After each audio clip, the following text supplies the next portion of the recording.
I'm standing out here in front of 26 Federal Plaza, which is New York City's USCIS offices.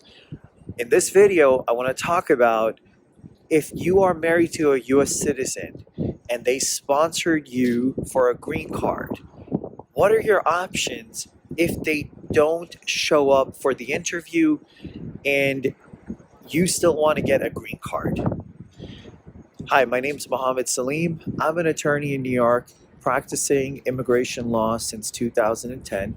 In this video, I'm going to talk about a specific type of law that protects green card applicants who've been married to US citizens and their marriage does not work out because they experience abuse, cruelty, specifically extreme cruelty, how they can still get a green card and not be married to their US husband, wife, citizen, or even their green card holder husband, wife.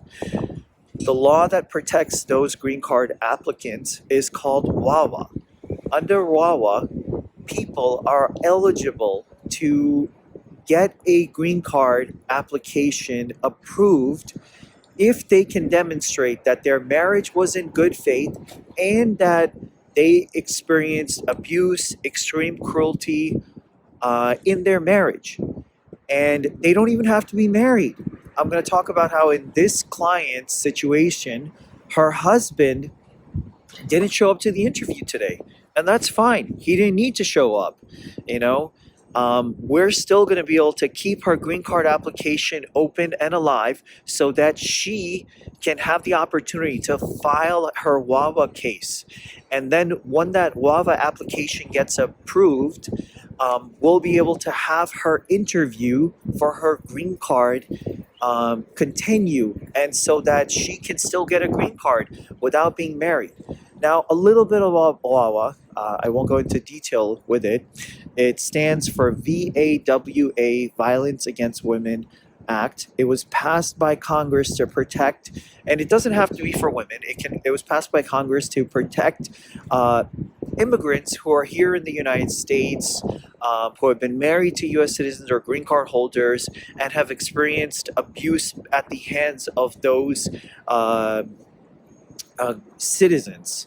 Now, the abuse can be multiple types. It doesn't have to be just physical abuse, meaning battery. It can be extreme cruelty, psychological, emotional, financial.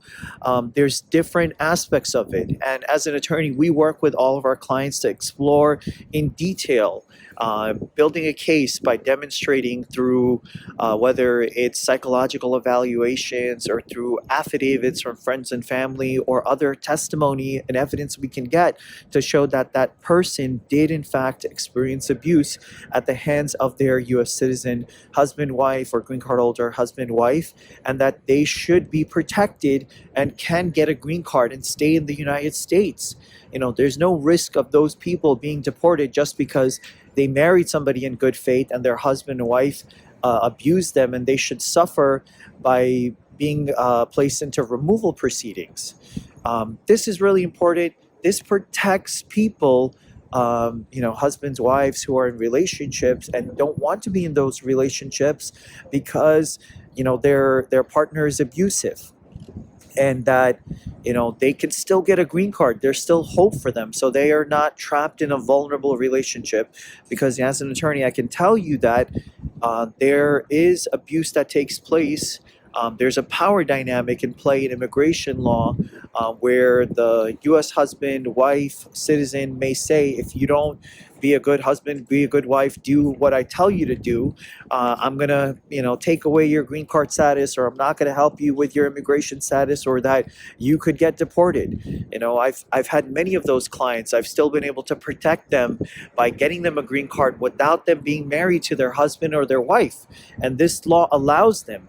And, many people ask me what happens when my husband or wife who filed the petition for me, like this client did, and her husband did file this petition for her, but then refused to show up for the green card interview. What's going to happen to my case? Is it going to be denied? Am I going to end up being placed into removal proceedings? What about all the fees that I paid? So I'm going to answer those questions. Number one, what you do is that on the day of the interview, you should show up. You should explain to the immigration officer, I would prefer you get a lawyer to go with you, that the case can still be open for the green card, the 485, because you're going to be filing a VAWA application, that's the I-360 application, so that you can continue the case for the green card, and that when the VAWA application gets adjudicated, decided, that you can have the green card interview take place after that. That's important because number two, you don't want to lose all that money that you pay, which is $1,225. It's a lot of money. The filing fees for the green card application are $1,225. It's very expensive. You don't want to lose all that money just because of the previous I-30 case, was closed or denied. You can still keep that open. The other thing you can do is that you should have a lawyer file a G28 and make sure that the case does continue and go forward. That's important because it takes up to sometimes 1.5 to 2 years for that VAWA application I-360 to get decided. It'll be a while. So the whole time you want to hold that case for the green card open while your other application and petition gets decided. So this is really important. I hope it helps people. There's a lot of immigrants who are in difficult situations in their marriage, and there might be abuse, but they do have options, and I hope this helps them.